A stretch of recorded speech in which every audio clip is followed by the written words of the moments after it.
and welcome to ohmTown Daily, Season 2, Episode 277 for October 4th, 2023. Tonight we're going to discuss Arizona takes notice of Saudi company's use of water, better space parking spots, let's talk about this, your genes impact your vegetarianism, owning a car in Singapore is pricey, new word for today, GlowMammals. Windows isn't bloatware. Oh, look, a game. Nutrition is a national security threat. Our PSA for today is Ram truck recall due to rear view camera issue. And a forced upgrade, you say? Thanks, France. Next on ohmTown.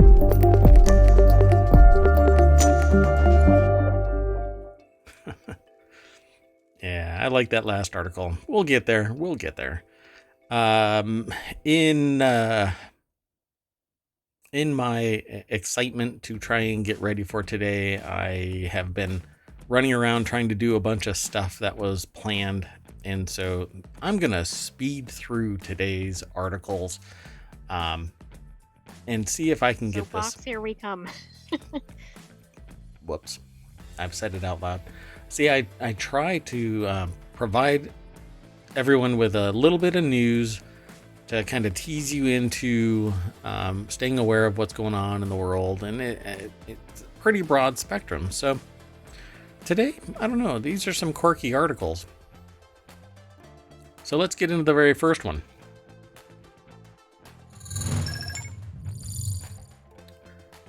Everything okay? Yes, but you didn't do your introductions. Oh, doggone it. Here, let me back up. Let's do it right. I'm Merwatt, that's ohmTown.com, and up there is the AI that does exactly what the AI just did. Keeps me on track. Good evening, ohmTown citizens. That was it. Oh, I just realized I don't have a Halloween spooky article this time. Oh no. That's okay, we have several days until Halloween, so...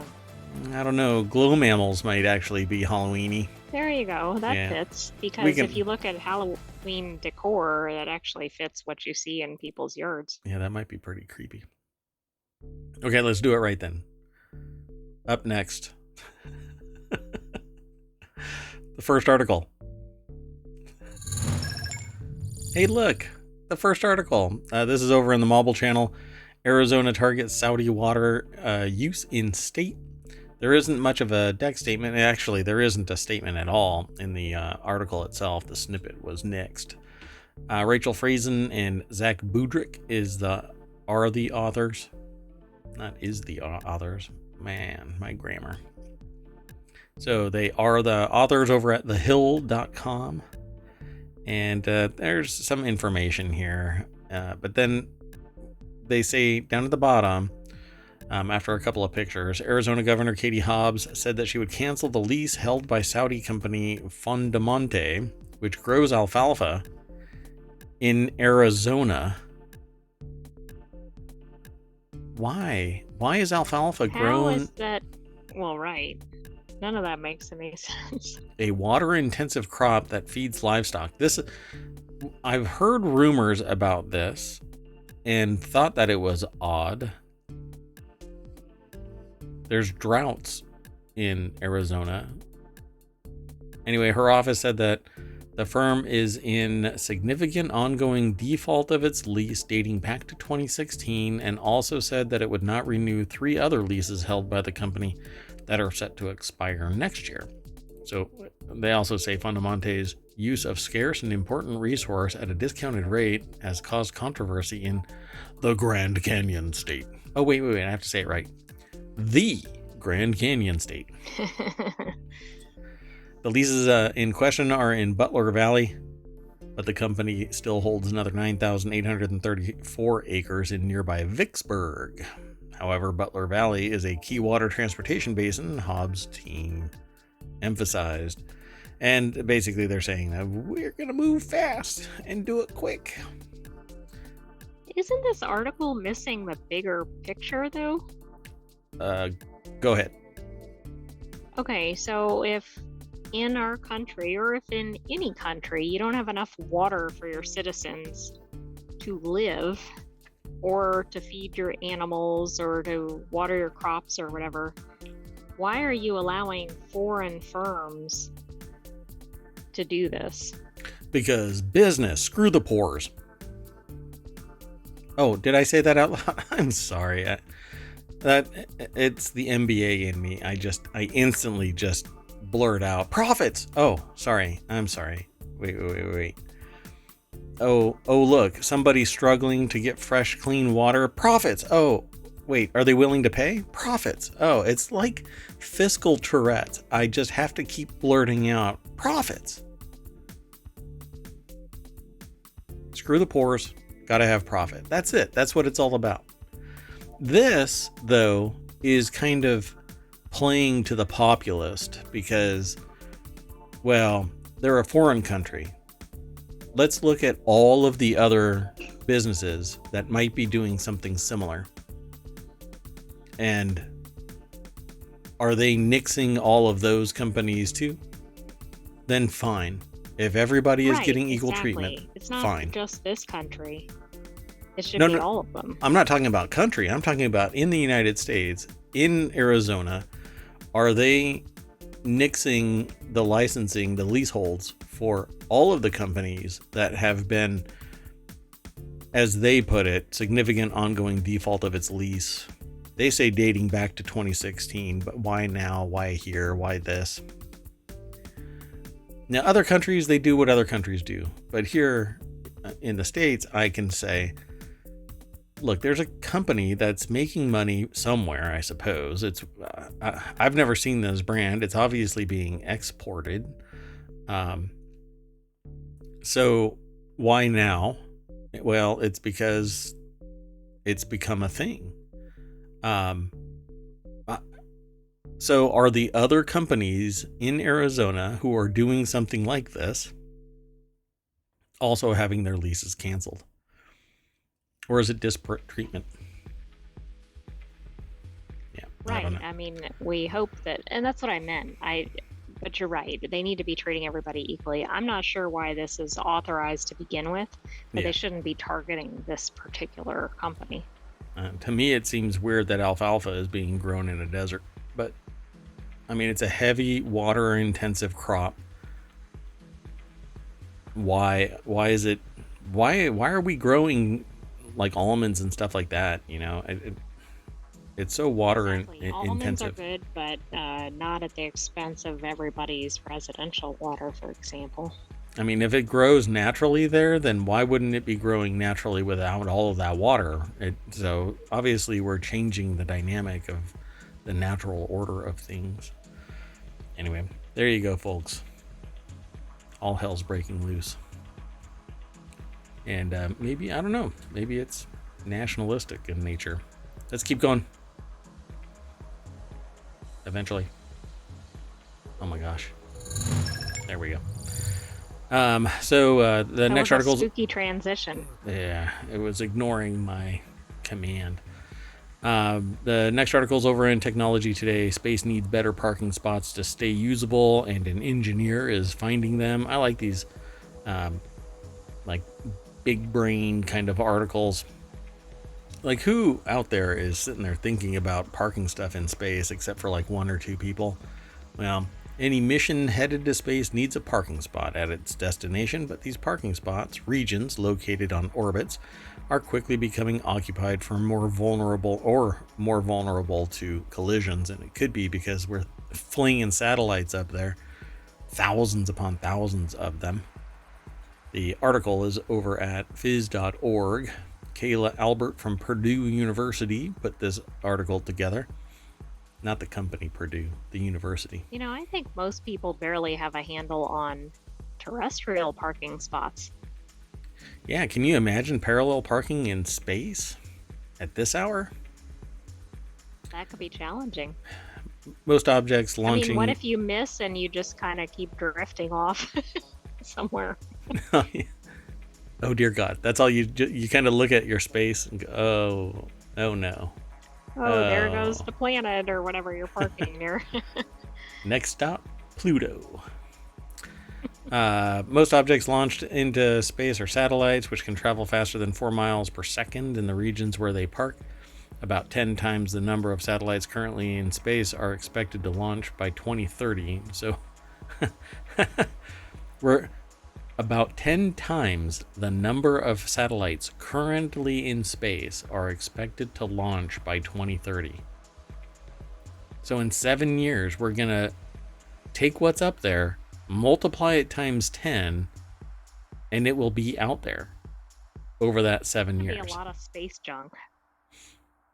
Insane. Simultaneously, satellite constellations are increasing in number and size. These are groups of satellites working together as a system, such as enabling GPS, observation of Earth, internet access, and other types of communication. With this density of satellites, to quote David Arness, the assistant professor of aeronautics and astronautics in Purdue University's College of Engineering, says, something is going to fail and cause a collision. It's just a matter of probability. All right, Sheldon. Satellite constellations are getting so big and numerous that it's becoming impossible to accurately track them all and ensure their long-term safety, even through computational means. Why isn't there a database or a map or something of all of these? There, database, yes. Map, sort of. It's calculated. But if you actually do a search for satellites in space right now, there are websites that simulate all of the satellites that are in space, and it's a wasp nest. It's really, really unsettling. You wonder why there aren't more falling to Earth, and it's because there are different strata in that space around Earth in geosynchronous orbit. So it says space is a common resource of humanity, just like water and air. Even if it seems very vast, it's still limited. It is our responsibility to ensure that future generations will have their fair access to it. I agree. So where is it? Making travel between Earth and the moon more fuel efficient.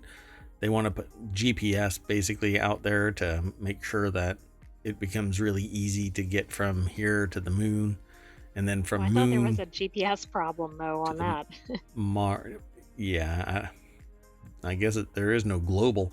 I'm sure that there's a way to put like beacons out there, but it's spinning. It's rotating around us, and we're rotating around the sun, and things aren't just perfect circles. It's not like when you're GPSing between like two cities or something that are a fixed distance. But hey, if we can throw a lawn dart at an asteroid out in space and it can return, I don't know, maybe we can get this right.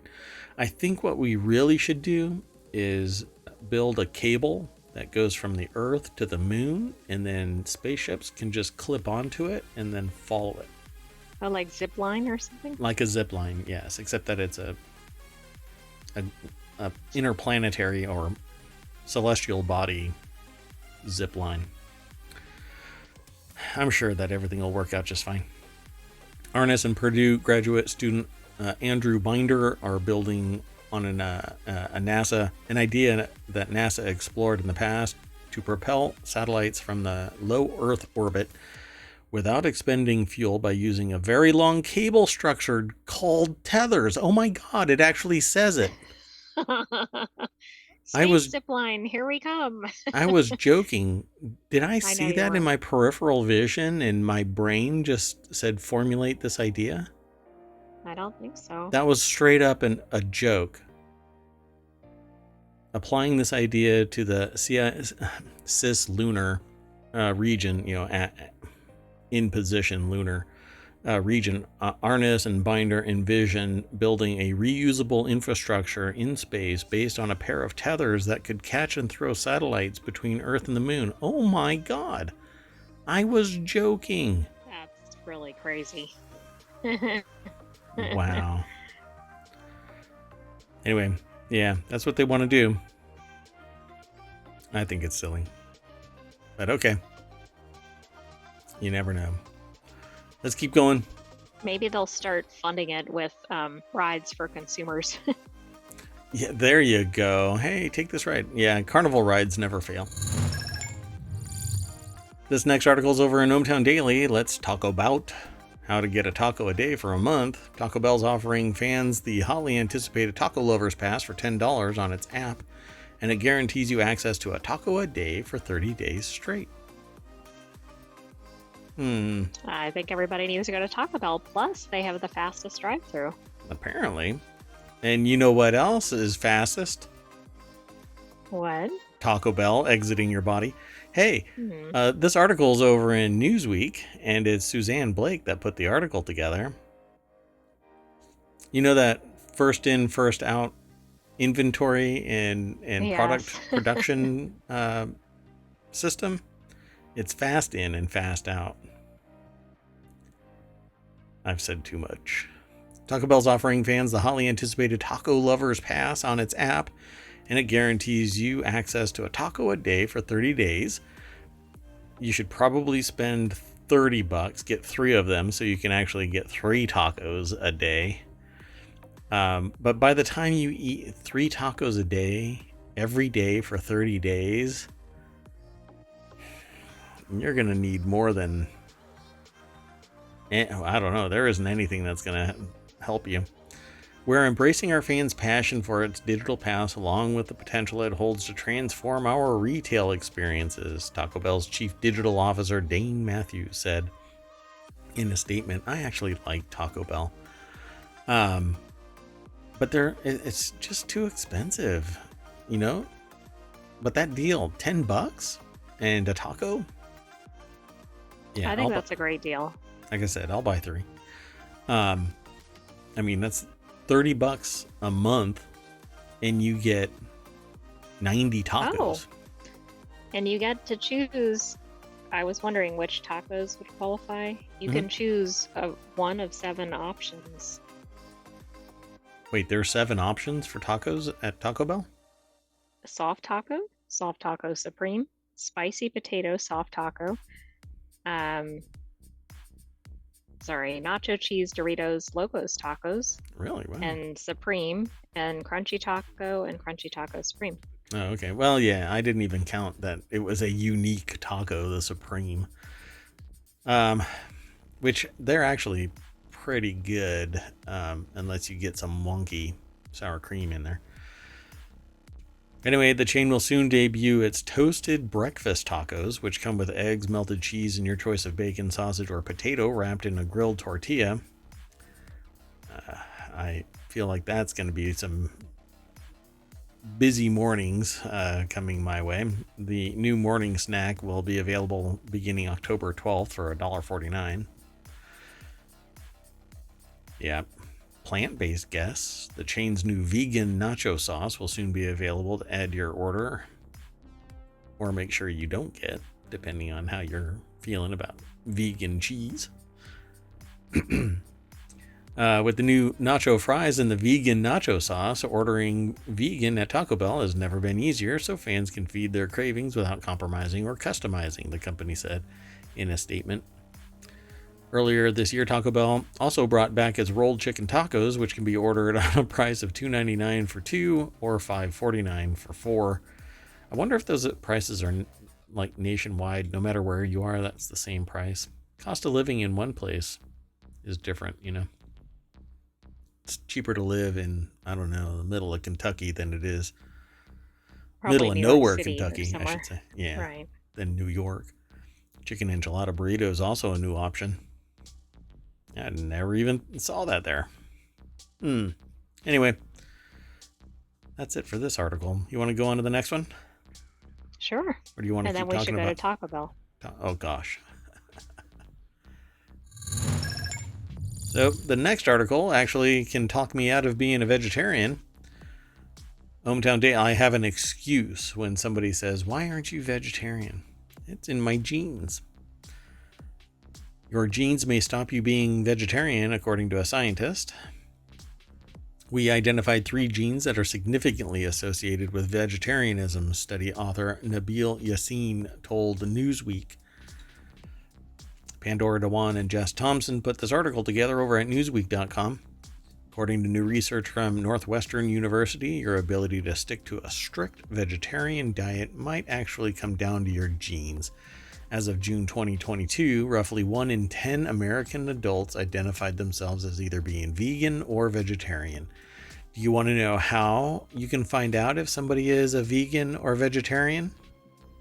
They'll tell you. No. The sentient AI steals the wind from my sails again. So, yeah, that's exactly it. According to surveys carried out by Kansas State University, motivations for adopting a plant-based diet vary between individuals and can include personal health, animal well-being, environmental concerns, and religious reasons. The way that I describe this in other domains is the reasons why someone does something is as varied as the very people that are doing them. You can never truly know all of the reasons. These are just some. It says can include, but it could have been as simple as waking up one day and saying, I don't want to eat animals. Yeah, that would be animal well-being. Well, no, it doesn't have to be animal well-being. It's just, I don't want to eat animals. Not even, they don't care about the animals. You know what? I don't care about animals, but I'm also not going to be. I hate plants. I want to eat plants. There you go. Let's invert. Let's even make it more obvious. I hate plants, so I'm going to chew them up. And then first in, first out. Previous studies have shown that roughly half of all self-described vegetarians actually eat meat at least occasionally, which makes them a vegetarian in name only. And I believe that all of the vegetarians get together and make a list and cast those in name only vegetarians off the island. Get out. Would those be Vinos? Vinos, that's right. Man, that's the name of my Taco Bell knockoff restaurant.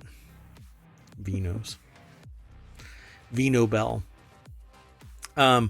This suggests that many people who would like to be vegetarian are unable to stick to a strict vegetarian diet, according to the author and professor emeritus of pathology at Northwestern University's Feinberg School of Medicine. Nabil Yassin told Newsweek, given that several prior studies have shown that food choices are strongly influenced by genetics, we wanted to see if adhering to a strict vegetarian diet is influenced by genetics. Okay, so it's a really interesting article. I have not been throwing this stuff into the chat, by the way, but here's my thing about this. Every time, okay, so I go to a doctor, you got to get checked out periodically, right? Be proactive about your health, make sure that you're okay. Even if you think you're okay, maybe there's something going on with you. You get blood work done and blah, blah, blah. They listen to your lungs and all that kind of stuff. Every time I talk to a different doctor, I find out what their specialty is, and suddenly whatever it is that's ailing me that isn't really ailing me, and I've never even known it was ailing me, even when they tell me it's ailing me, it's their specialty. What is weird how that happens?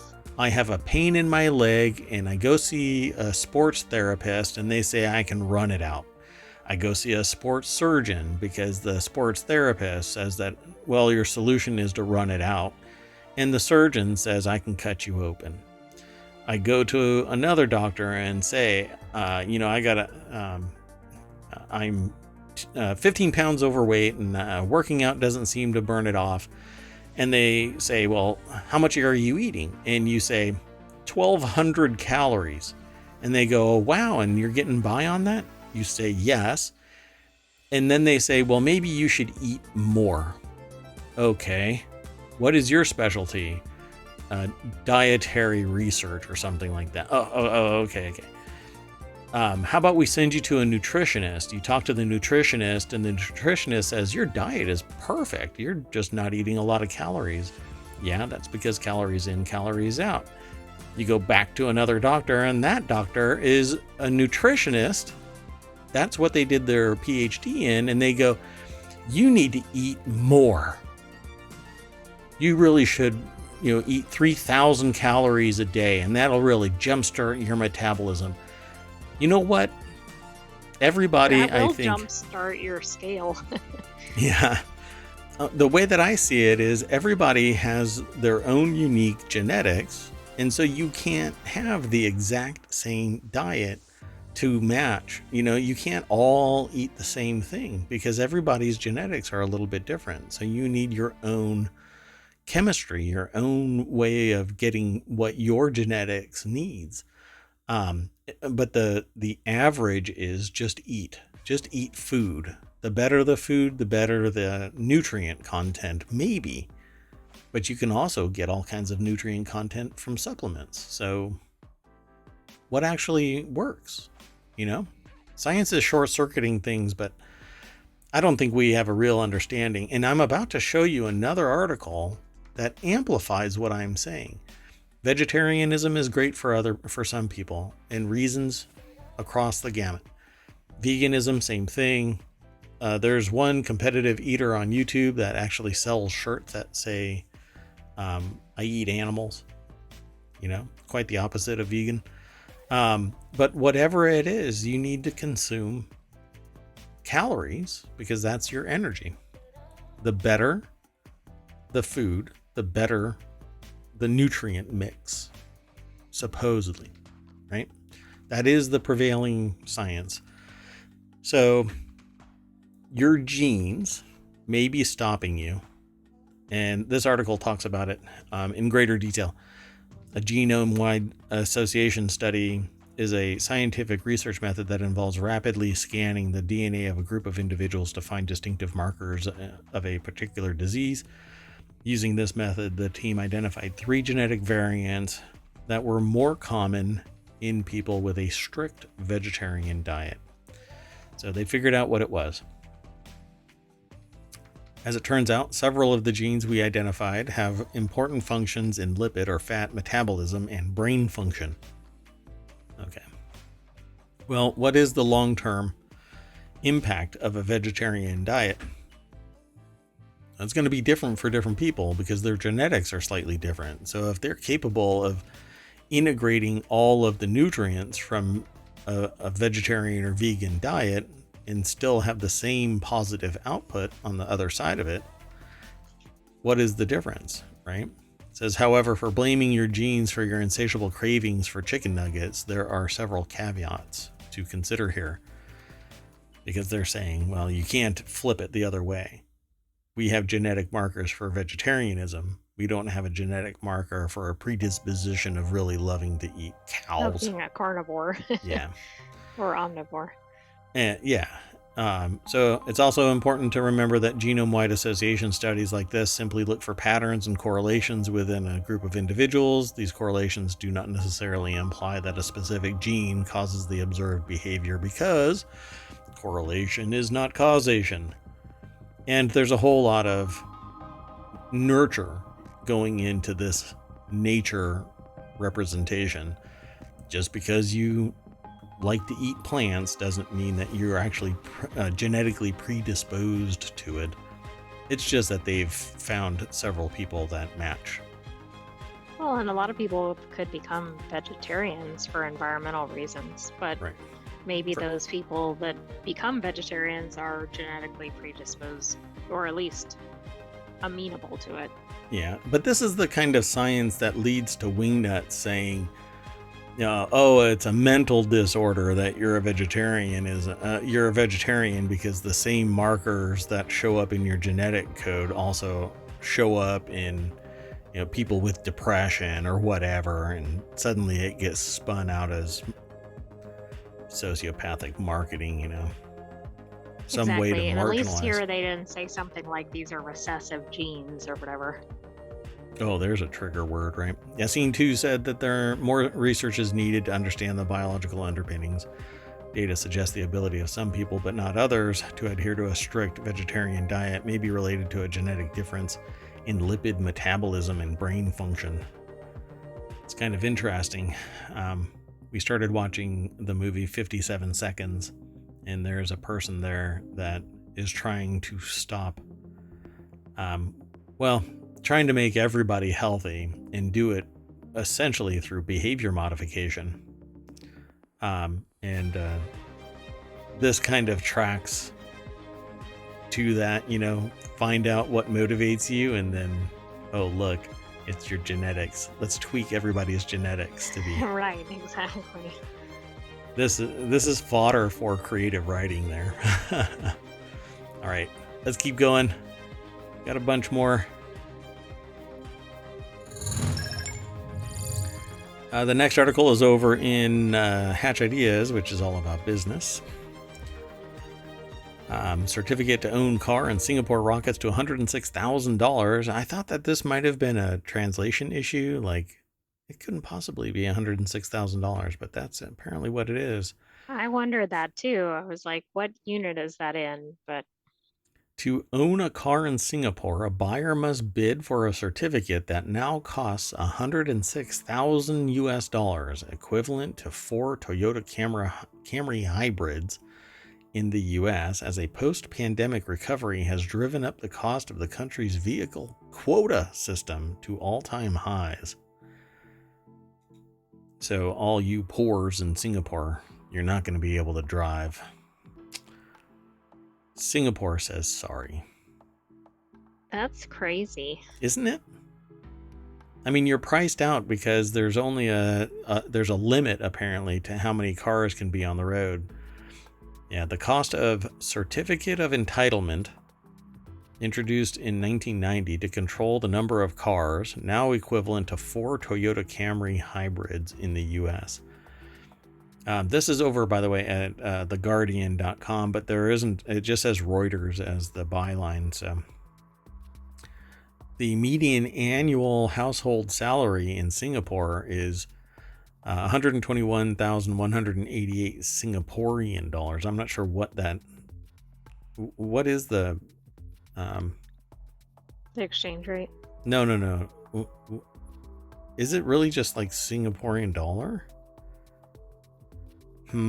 Singapore dollar Yeah. equals 0.73 US dollars. One equals. You're kidding. So wait, let me make sure. Yeah, it's 146,002 Singaporean dollars, which translates into $106,376.68. Wow. So the exchange rate is 75%, basically. That's pretty fascinating. So yeah, they basically say, which means that the median annual household salary in Singapore is somewhere around 100,000 US dollars. That's the median Household. But if that's the case, how does anybody own a car Well, they have to save up for 2 years. and not buy housing Correct. or groceries or anything? Correct. Yeah. You save up for 2 years, half of your family dies off from starvation, and you get to go and get a car. No? Man, I'm just not going to survive very long in Singapore. Right. Jason Guan, 40, an insurance agent and father of 2, said he bought his first car, a Toyota Rush, for $65,000 in 2008, including the price of the COE. Well, now just the COE is $100,000 US dollars. That's crazy. Anyway, now Guan lives without a car, focusing on other perks that Singapore offers for his family. Do they have to pay that every year? Oh my gosh, I thought that was the purchase. What? No, it's a 10-year certificate. Okay, Singapore has a 10-year certificate of entitlement system, COE system, introduced in 1990. So this guy got it in 2008, and by 2018 he lost it. So for the last 4 years he wasn't able to afford it because it got pricier and pricier. Wait, that price, I think, is on top of the purchase price of the car. Yeah. That's why he said in 2008, right? That's what he said. He bought his first, in 2008 for 65,000 Singaporean dollars, including the price of the COE in 2008. And now it's 183,000, including the COE. Correct. That's. But that, I don't even understand that because it's a 10-year certificate. But okay, I guess if you're kind of paying it up front, like the purchase price. Yeah, it's an additional. Well, I mean, if it's 115 or 150,000 Singaporean dollars, which is what it is, so he would have to have shelled out over 200,000 Singaporean dollars to get that new car and the certificate of entitlement. If it's amortized over 10 years, he's still That's what I'm shelling getting out. confused by. And then also, what if you switch cars during the 10-year period? Does the certificate carry over? I mean, I just have a gazillion Yeah, I questions. think the certificate allows you to get any car. Well, a car within that license. Right, But right. even if you were to like get a loan to pay for it, it would be 15,000 a month. Or no, 15,000 a year. So $1,000 a month added on to whatever the price of your vehicle was, unless you paid for it outright. So you're basically Right. paying $1,000 a month just to drive a car. Well, and the other issue here is that even if you are able to do this, there might not be certificates available because unless Correct. old cars are coming off the road, there aren't enough certificates to go around. Right. Because there's a cap on the total in the country, not the certificates, the number of cars. It's like a taxi medallion in New York. Exactly. Which you had to bid for too. So those aren't just guaranteed granted. You have to bid for a medallion. That's why Uber and other taxi-like services, because they're not called taxis, are so popular because taxis are expensive. Okay, well, anyway, let's keep on going to the next article. This next article is from the Mobile Channel, but it's from phys.org originally. From glowing cats to wombats, fluorescent mammals, or what I'm referring to as GlowMammals. TM, it's trademarked. You heard it here first. Fluorescent mammals are much more common than you'd think. Recently, several mammals have been reported to glow under ultraviolet light, including our beloved platypus. But no one knew how common it was among mammals until now. So there's some scientist out there waiting until the dead of night and then flashing a UV light at various mammals. I mean, that sounds like a fun experiment. Yeah, until assuming they're not predators. Eaten. Yeah, exactly. You're like, here's my location, come and get me. Yeah, really. Why are you tying your shoe?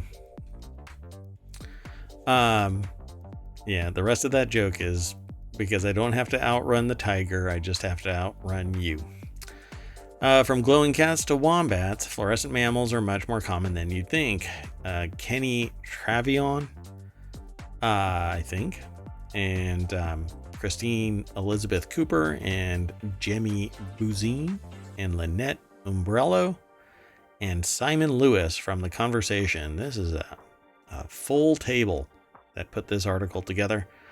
And it has a picture, so I'm going to show you. So all of these glow. Some of them are not alive. That's kind of odd. None of them are alive. What is the function of that?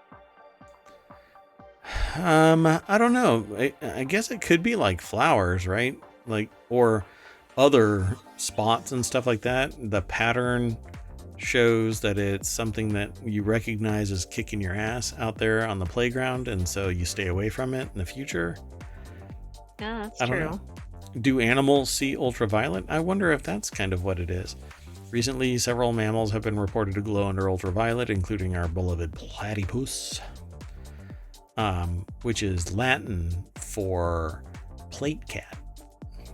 It's not. I'm completely making that up. But so no one knew. A few mammals can see UV light well. How about the platypus? I don't know about that, but hedgehogs, dogs, cats, and ferrets are some that can. Oh, interesting. So their research published in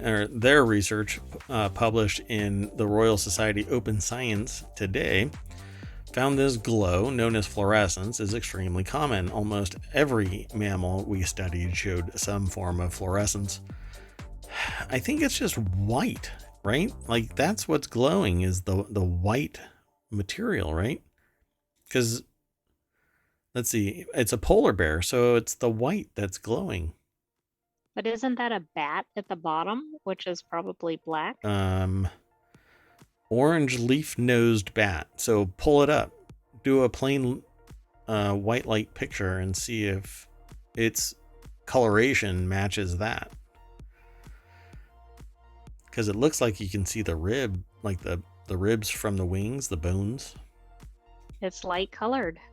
Interesting, right? I don't know. That just seems like it's It's white. kind of brown. It's not white, but it's lighter. It's not black. Yeah, it is. It's definitely lighter. So I don't know. I am screaming sus.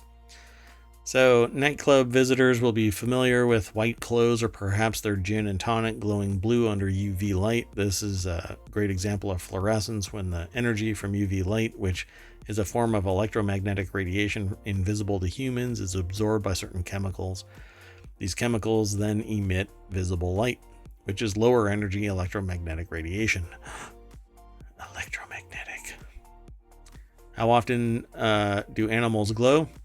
Anytime UV light shines on them, I suppose. So anything that emits UV light will make them glow.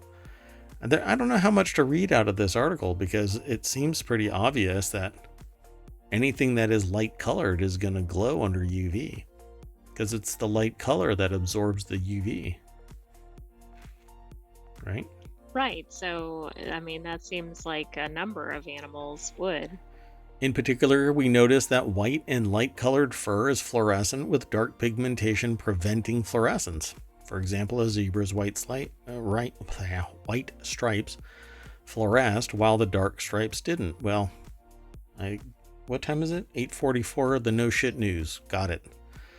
Anyway, it's an interesting article, just showing what fluorescence is, really. That'll be the takeaway for us today on this one. But there isn't much. But it did say something about nocturnal animals being more fluorescent, so that might undercut the thing about the color. For example, if there's a white diurnal animal and a white nocturnal animal, it sounds like there's more likelihood that the nocturnal one is fluorescent. The nocturnal one is more fluorescent? That was farther down in the article. Yeah, but what kind of survival trait? What genetic survival trait is that? Survival of the fittest. I'm just saying, I don't think it's just that it's light color. I think that's part of it, but yeah, but it's a light colored nocturnal animal. I don't know. Maybe it's kind of like the third light on the back of a car. It's so that you can see it better from a distance, and so when the polar bear is further away, you're like, oh god, that's a polar bear. Because I can see in fluorescent range. Maybe. I can't determine if it's a good thing to be. I mean, it seems like it would be harmful if you were prey to be fluorescent, but maybe if you're a scary predator, it's kind of like, oh, I'm staying away from that. Right. There's some prey out there that's bright, glowing, fluorescent right now, and they're looking at themselves going, what asshole made me glow at night? Anyway, let's go on. I've already said too much. See, now I've exposed glowing animals at night, and there's just all kinds of GlowMammals are going to fall prey because people are going to be, or not people, but other animals are going to be looking in the UV spectrum. They're going to go and buy UV scanners and look through UV lenses. Because we have a lot of mammals in our audience. Right now, there's like 1,000 people in chat that are sitting there going, "Ugh, you have ruined everything. We were hiding in plain sight, and now you've exposed us." It's just line after line right now in chat. Anyway, the article that's up next is in the Warcrafter channel. Banish the tedium of setting up Windows with a built-in while you wait retro game, courtesy of Microsoft. Because when you think, let's install an operating system that's already been accused of being bloat, let's throw in a while you wait retro game. If you're picking up a new Microsoft Surface laptop, you could now indulge in a bit of retro gaming while waiting for Windows to finish crawling through the interminable setup and update process. Thank you, Microsoft. Here's To me, the hoping... fact that they recognize that so well is a problem, right? Like, maybe you could figure out a way to speed it up. Yeah, like not be bloatware. Hey, how about that? Here's hoping, like I just came, okay, so right before the show, I went to an event to introduce myself to the people that are attending this event. And while there, people were complaining about the fact that Microsoft can't stick to a name. Things keep on changing. And in the last 10 years, a service that I use from Microsoft has changed its name like 5 times.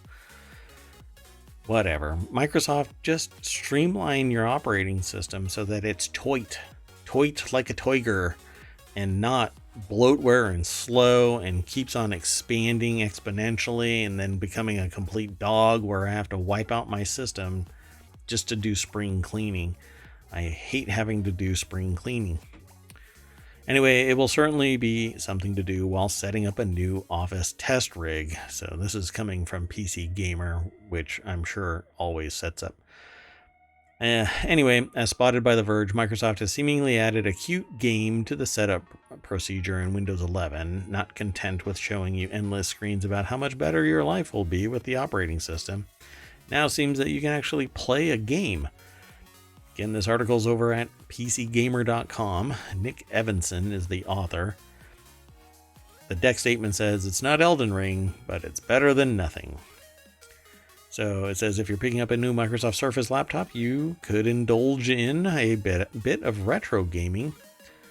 Let's see, what is it called? The game in question has actually been around in the Edge browser since 2020. Just type Edge //surf into the address bar, and away you go. For the author, it brought back memories of Horace Goes Skiing on the Sinclair Spectrum, which brings me back to, my gosh, 20 years ago, 30 years ago? 30, yeah, probably 30 years ago. Though less ancient folks may think it's more akin to Ski Free. Yeah, so I think it's closer to like 40 years ago. For the Sinclair Spectrum, sorry, oh my gosh, that's what I had. So the Sinclair Spectrum and the Timex Sinclair is what I had. So this is back to... I recognized that name, but I wasn't sure if it was the same thing. Yeah, oh my gosh. Oh wow, my brain just did not want to admit that I'm that old. Anyway,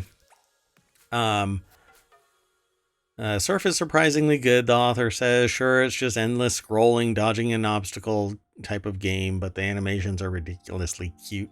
So it's kind of this pixel game, and you're the surfer right there, and you get to go surfing the waves and avoiding obstacles.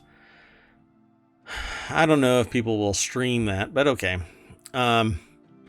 What's not clear at the moment is whether Surf is now part of every new Windows 11 installation. It may well just be for Microsoft's own PCs, but there's no reason why it couldn't add it to retrospectively. I want everything clean. I want everything fast to install. Don't make my life have to have some type of coping mechanism for the operating system installer. Exactly. The next thing they're going to give you is like a therapist to wait with you or something. Anyway, if anybody out there is interested in doing software installs of operating systems in particular, go check out Rufus. That will save you. You'll like it. Anyway, let's keep on going. Sound good? Sounds good. Sounds great. The next article is over on the Mobile channel. Nutrition, the national security threat no one's talking about. Probably because, well, anyway. Let's go over to the Hill right away because the article is at the Hill, and Mark Cucuzella and Jeff Volek are opinion contributors who included a picture here of Army cadets, I suppose, right? Students in the new Army prep course stand at attention after physical training exercises at Fort Jackson in Columbia, South Carolina. Yeah, I don't know. Not quite Navy SEALs yet, but I guess they'll be there. Well, some of them might make it. I don't think they'll be Navy SEALs. Well, they're Army. So, sorry. What? Special Forces? Is that the... Yeah. That's what I Uh, suppose or they'll get Rangers. to if they're really good. Right? Rangers? Rangers, yes. So 3 out of 4 young people don't qualify for the 77% specifically. 77% of Americans aged between 17 and 24 cannot qualify for military service, and that number continues to rise. For 3 out of 4 young people, this is due to obesity and failure to meet fitness standards. Once they are in the military, their health status often worsens and becomes particularly problematic when they retire. Why would that be? Oh, so they actually get to it. I forgot about this. I've actually heard about this. So the military is a high carbohydrate, low protein, low fat diet. And so if my memory serves me right, the way that this works was carbs were introduced because they were more shelf stable, like bread and other things that could store for a longer period of time without spoiling or having any real conditioning type of things, like turning it into jerky, drying it out and stuff like that. But these long chain sugars, they basically just add weight, and you have to hustle real hard, long and hard, to try and convert these long chain sugars into something usable.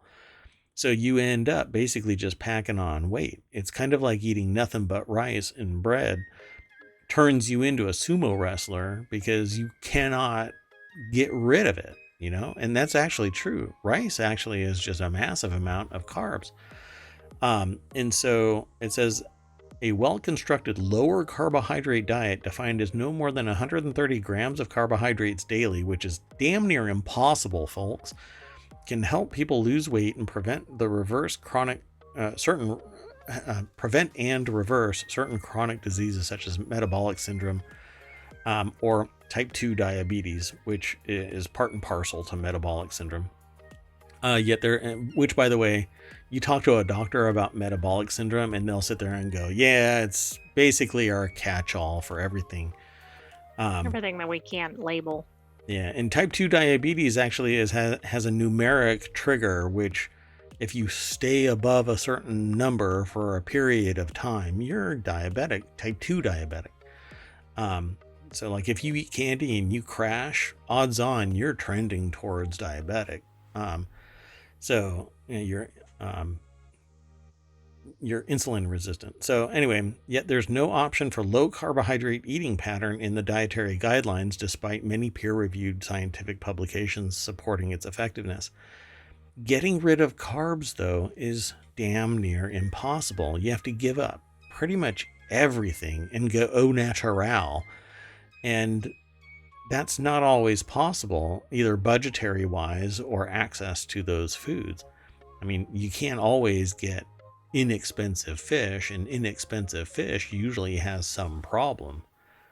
So anyway, according to a 2018 study published in Diabetes Therapy, 94% of subjects with type 2 diabetes were able to reduce or eliminate their use of insulin after limiting their carbohydrate intake.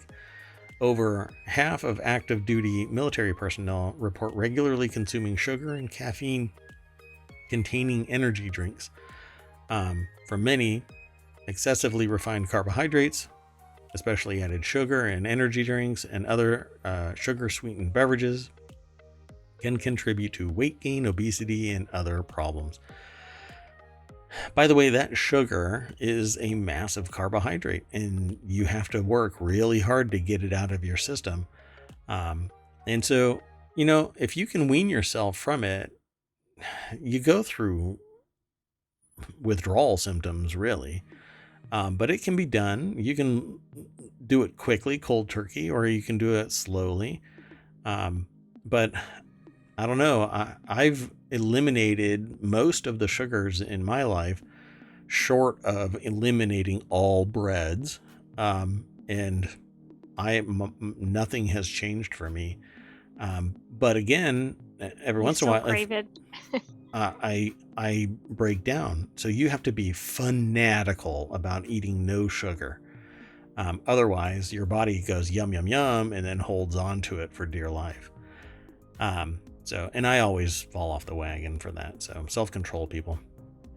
Anyway, these opinion writers say our nation is facing an impending crisis, and the federal government has the power to change this trajectory. Given the rising rates of obesity in society and military, there is an urgent need to explore alternative, scientifically credible nutrition approaches. It is time for the federal government to acknowledge that most Americans are not healthy and update the dietary guidelines for Americans to reflect the current scientific literature that points to lower carbohydrates as an effective option for individuals with diet-related diseases, including obesity. I agree, but you can't change what everybody eats without imposing some totalitarian regime on the population. And if anybody were to follow these two people in their voice and force this into existence, people are gonna freaking hate the government forever and ever. But I think that it's true. We should change the dietary guidelines because we know now, just like there were people selling cigarettes as being better for you. Right. They were like hyping it as like, this is healthy. And that's the same thing that's happened with other things. Energy drinks give you energy. This peps you up. This fills you up, etc., etc. We gotta make the population. What's really important is that we make the population aware of just how detrimental it is. But you have to fight that yummy tasting whatever. And that is the thing. We're addicted to these good flavors, but it's only because we were shown them. That's why there's a lot of other cultures that are, well, we've never had sugar, so we don't really care about it. And then the moment that they're given something sugary, their eyes roll into the back of their head and they say, that's it, I'm moving. I'm going to go to America and start ordering big gulps.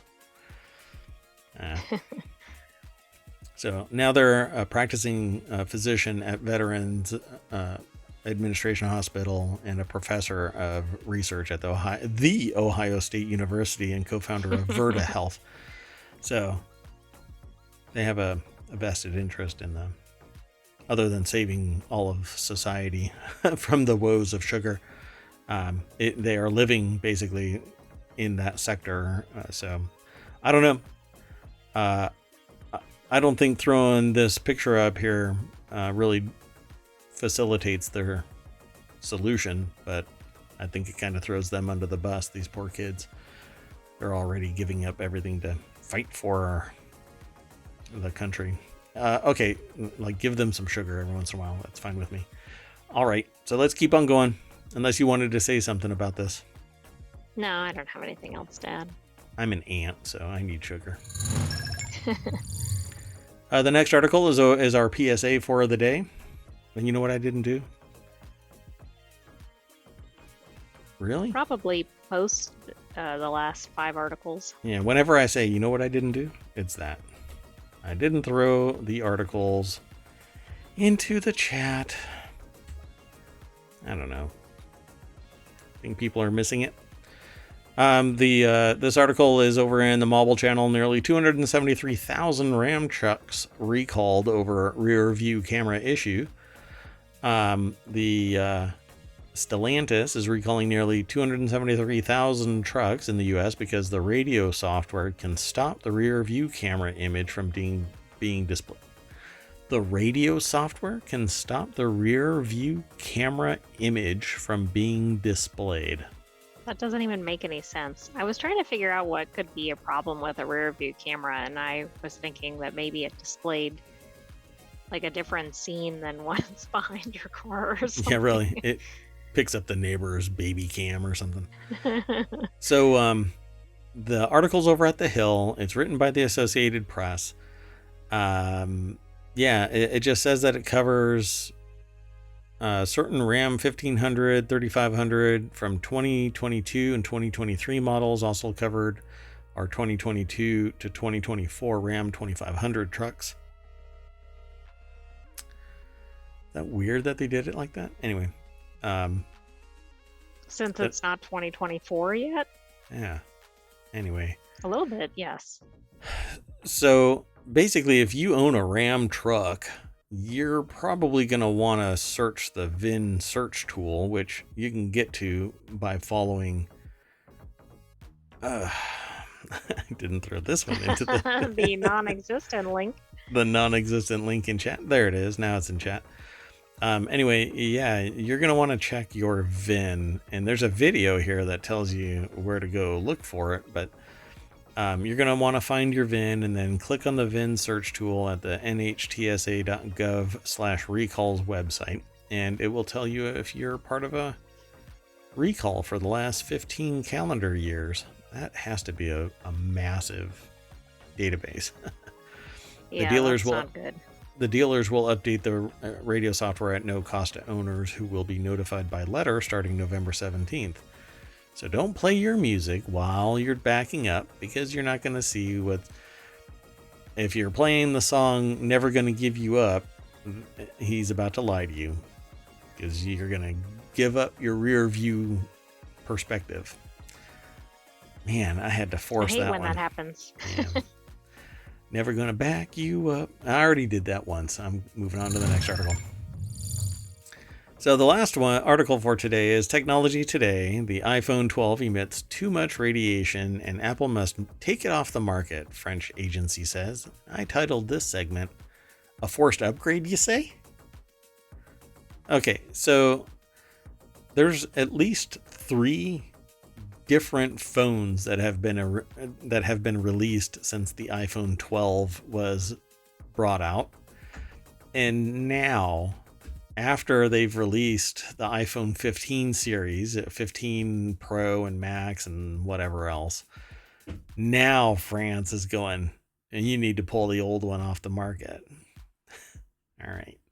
French regulators have ordered Apple to stop selling the iPhone 12, saying it emits electromagnetic radiation levels that are above the European Union standards for exposure. The article's over at apnews.com and written by Kelvin Chan and Sylvie Corbett. It's unclear why the phone, which was released in late 2020, didn't pass the agency's latest round of tests, and why it was the only model, that particular model, the 12. Well, anyway, France's digital minister said the iPhone 12's radiation levels are still much lower than levels that scientific studies consider could harm users. And what?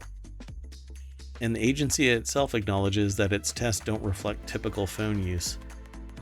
So they're basically saying this is a sham. What? Wait.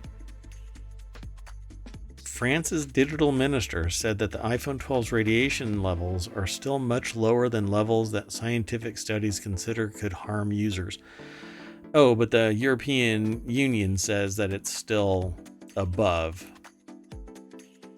And the agency itself acknowledged... I thought it was actually France, though. Right? French regulators ordered Apple to stop selling the iPhone 12, saying it emits electromagnetic radiation above what the European Union standards say for exposure. So it's the Union that's saying that the exposure is too high, but France is saying that Apple has to stop selling it. At the same point, France's digital minister is saying that the iPhone 12's radiation levels are lower than scientific studies, saying that it could cause harm, and the agency itself, the I guess digital ministry of France, says that the tests don't reflect typical phone use. So the National Frequency Agency on Tuesday called on Apple to implement all available means to rapidly fix this malfunction for phones already in use, and said that it would monitor device updates if they don't work. Apple will have to recall phones that have already been sold, it said. They tested 141 phones and found that when the iPhone 12 is held in a hand or carried in a pocket, its level of electromagnetic energy absorption is 5.74 watts per kilogram, higher than this standard 4 watts per kilogram. So the phone passed a separate test of radiation levels for devices kept in a jacket or in a bag. All right. That just seems I don't weird. know. It seems kind of funky. And how long has the iPhone 12 been out? Since 2020. Right, so why are we just suddenly going, hey, there's a problem? Maybe there was a software upgrade that amped up the signal. And, but then you would be hearing about people going, man, the phone is draining its battery like crazy because it's actually, it's a 25% increase in power to the radio. So over actually, well, depending on what it was, right? Let's say that it was actually at 4 and then something happened between the last update and this update. And during their testing period, it suddenly became 5.74. It's almost 50% increase. It's a 1.75%, or sorry, it's a 1 3/4% or a watt increase from whatever it might have been. Assuming it was 4, it's gone up quite a bit, right? So nearly 50%, like I said. Well, and the standards may be new too, so right. There might be some of that going on. So it says here, cell phones have been labeled as possible carcinogens by the World Health Organization's cancer research arm, putting them in the same category as coffee, diesel fumes, and the pesticide DDT. So coffee is a carcinogen. The radiation produced by cell phones cannot directly damage DNA. Especially if made in California. Yes. And different from stronger types of radiation like X-rays or ultraviolet. So, yeah, anyway. Studies haven't shown a clear link to adverse health effects like cancer, headaches, cognitive function. But they've been reporting the same thing about cigarettes, with people dissenting like mad that doesn't really cause cancer and blah, blah, blah. And they're still selling cigarettes.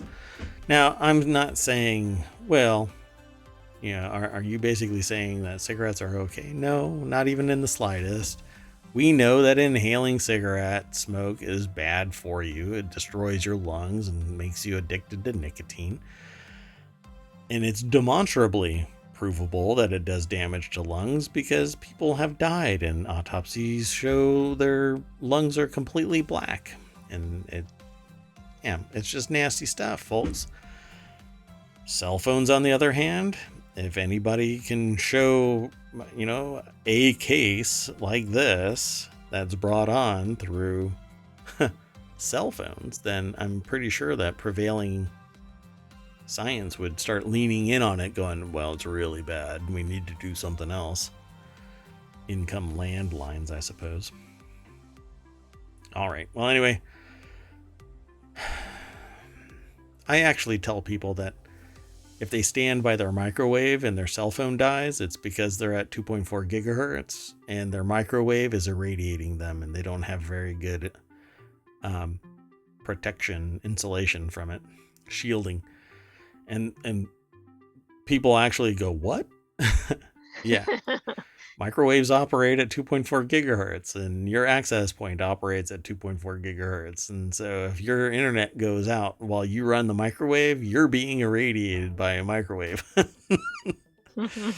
Yeah, that's always interesting. Another shocking revelation to people is your email, when it's traveling from one point to another, is unencrypted, and anybody that's in the hop can actually pay attention to it, scoop up all the little packets, put them back together, and look at the picture that you sent somebody. Be careful. Anyway, that's it for today. I am Mayor Watt. That is ohmTown.com, and up there is the AI from on high. That's going to probably remind me that I didn't doom scroll. Wait, we don't doom scroll ohmTown. There's nothing ever doom scrolly about ohmTown. There's not a lot of fluff. There isn't any garbage in there. It's all news reported directly into ohmTown and aggregated by ohmTown's gatherer and put into 6 main categories and 50 sub channels, all of which I intend to bring to Twitch.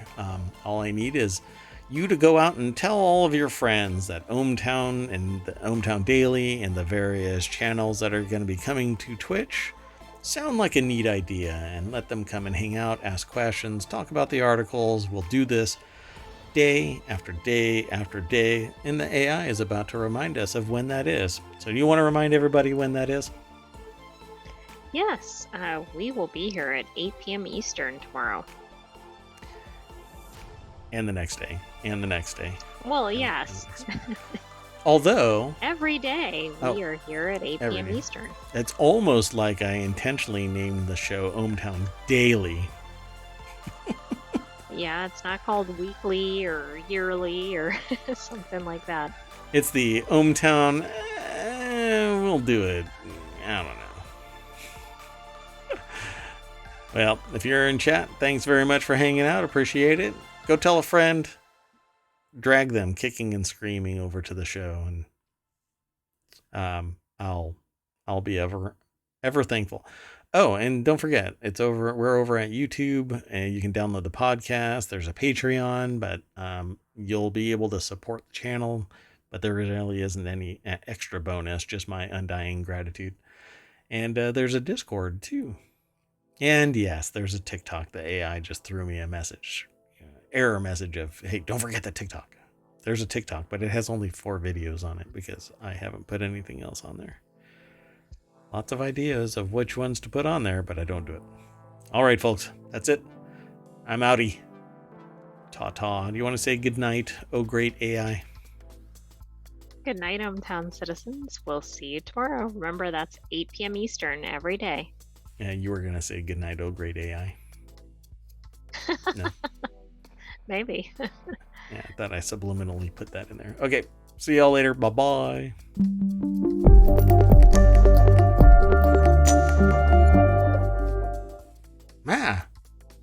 Why? Why did that transition to show me at the end? I don't know. Let me do this again.